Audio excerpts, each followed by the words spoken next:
c'est ça, on rentre dans les dernières heures de Jésus-Christ. Donc le Sanhédrin a décidé de son arrestation, de sa mort aussi probablement, mais il faut commencer par son arrestation. Et c'est un petit peu compliqué pour le Sanhédrin, parce que c'est des prêtres et le pouvoir d'arrestation, la police est assurée par les Romains, pas par les prêtres, évidemment. Fait que c'est compliqué pour eux et puis ils veulent pas, à ce moment-là, le Sanhédrin, les prêtres ne veulent pas en parler aux Romains, ils veulent pas mêler les Romains à ça. De toute façon, ils ne peuvent pas savoir la réaction que les Romains auraient et tout ça. Donc, ils décident de faire ça par eux-mêmes. Et pour capturer Jésus, pour procéder à l'arrestation de Jésus, on sait qu'il s'en vient pour la fête de Pâques à Jérusalem, mais quand on sait que Jésus est entouré de nombreux disciples, donc si on procède à son arrestation, les disciples risquent de réagir, on ne veut pas d'échauffourée. Donc, il y a passablement de complications et c'est de là l'idée de trouver quelqu'un à l'intérieur du groupe de Jésus qui possiblement pourrait les aider, pourrait trahir Jésus d'une certaine façon. Et c'est de là que vient Judas, là, que vient la personne qui va rentrer dans l'histoire, si on peut dire, la personne de Judas, qui apparemment fait ça. Les évangiles sont divergentes un peu. Il y en a deux qui disent qu'il fait ça pour de l'argent, 30 talents, qu'il aurait reçu 30 talents pour faire ça. Puis un autre qui dit que Satan aurait entré en lui pour venir trahir Jésus. Du côté de Jésus, lui, il commence à définitivement savoir qu'il va mourir, Puis il sort une de ces innombrables paraboles, là, comme nul n'arrive à le rejoindre, d'après moi, dans ce domaine-là, qui sera la suivante. Si le grain de blé tombé en terre ne meurt pas, il reste seul. Mais s'il meurt, il donne beaucoup de fruits. Fait qu'évidemment qu'il faut faire le parallèle là, avec ce qui va arriver. Arrive aussi à ce moment-là la dernière scène, le fameux dernier repas qu'il va avoir avec ses disciples.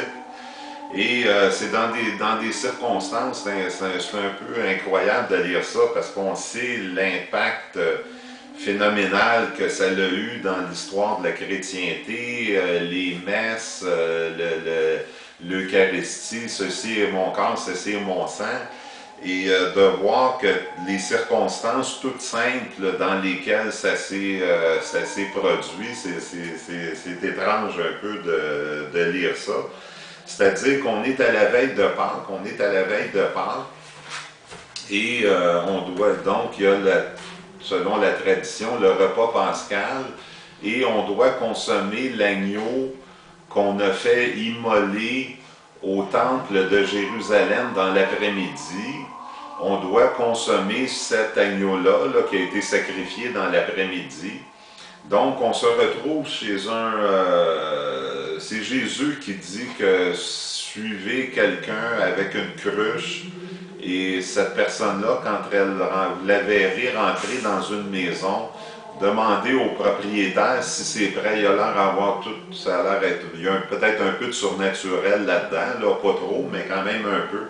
Et finalement, certains disciples vont aller au village voir, et comme de fait, ils voient quelqu'un, puis bon, arrivent chez le propriétaire, puis la scène va se dérouler dans le haut côté, à l'étage de cette maison-là. Et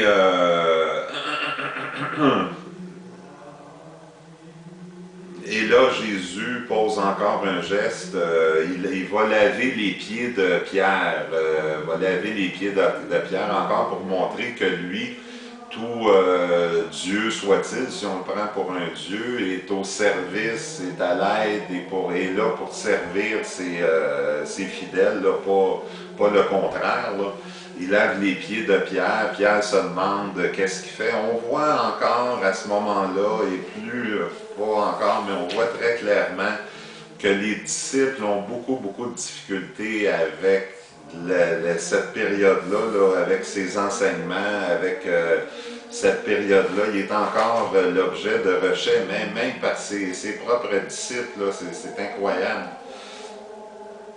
Et évidemment, c'est à ce moment-là qu'il déclare, en rompant le pain, ceci est mon corps, et en tendant sa coupe de vin, ceci est mon sang.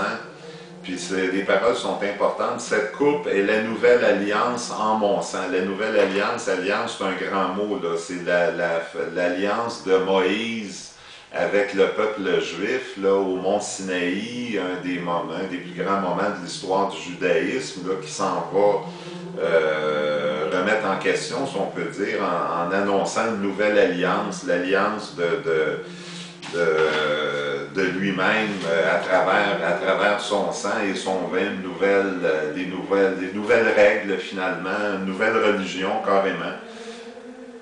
Puis regardez la réaction des disciples, les disciples, ça c'est écrit textuellement dans les évangiles, là. Les disciples ne le comprennent pas. Ce qu'il dit là est intolérable. On ne peut pas continuer à l'écouter. Fait qu'il est l'objet, il est l'objet de rejet de ses propres disciples. Puis Pierre fait une profession de foi pendant, il y a visiblement de la zizanie pendant ce repas-là, malgré les présentations glorieuses que Léonard de Vinci nous en a fait, là, sa fameuse dernière scène et tout ça, de la façon, pas juste Léonard de Vinci, mais de la façon que ça nous a été représenté comme une période, comme un moment de paix entre tout le monde et qu'on sait que c'est le dernier repas du Christ, mais ça s'est déroulé visiblement dans une atmosphère de zizanie. Pierre, de son côté, fait une profession de foi à Jésus, puis c'est là que Jésus lui dit « Je te déclare, Pierre, le coq ne chantera pas aujourd'hui. » Aujourd'hui, visiblement, qu'on est tard dans la soirée, donc il parle du lendemain matin, du matin même, finalement. Le coq ne chantera pas aujourd'hui avant que par 3 fois tu aies affirmé que tu ne me connais pas. Qui annonce à Pierre qu'il était pour le trahir dans la nuit qui s'en venait. Là. Donc, c'est vraiment... ça va pas bien, là, ça va pas bien pour Jésus-Christ, ça va pas bien. C'est incroyable de voir à quel point, combien bas, n'ayons pas peur des mots, combien bas il va descendre là, dans le rejet, là, même de ses propres disciples.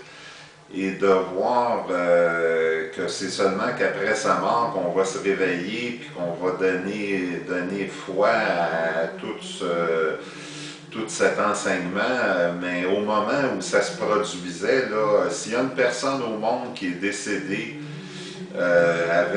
dans une atmosphère de rejet complet, et pourtant après sa mort qui va être glorifié comme ça se peut pas, c'est bien Jésus-Christ.